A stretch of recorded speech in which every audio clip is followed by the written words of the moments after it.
Hello everyone and welcome back to Tech Entity, the channel where we explore the latest tech trends and gadgets. Today, we're going to talk about a fascinating topic, which is how to use ChatGPT prompts correctly.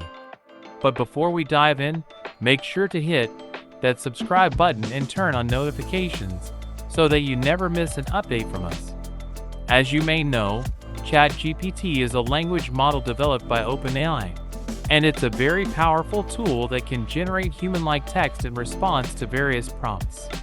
But to get the most out of ChatGPT, you need to know how to use it correctly.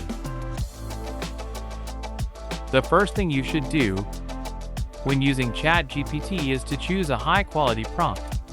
A prompt is a piece of text that you give to the model to generate a response. The prompt should be clear, concise, and relevant to the topic you want to explore. To find inspiration for prompts, you can visit various websites that offer prompts for ChatGPT. Some popular options include AI Dungeon, Hugging Face, GPT-3 Sandbox.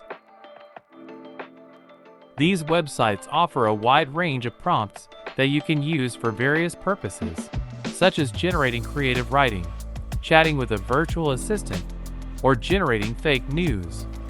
Once you have chosen a prompt, the next step is to fine-tune the model to make it more accurate. Fine-tuning involves training the model on a specific dataset or task so that it can generate more relevant responses. To fine-tune ChatGPT, you need to have some programming skills and access to a powerful computer. You can follow tutorials and guides online to learn how to fine-tune the model, or you can use pre-trained models that are already optimized for specific tasks.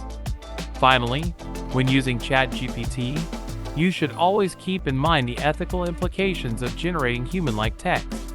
ChatGPT can be used for various purposes, but it can also be misused to generate fake news, propaganda, or hate speech.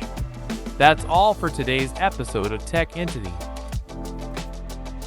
We hope you found this information useful, and we encourage you to explore ChatGPT and its many applications.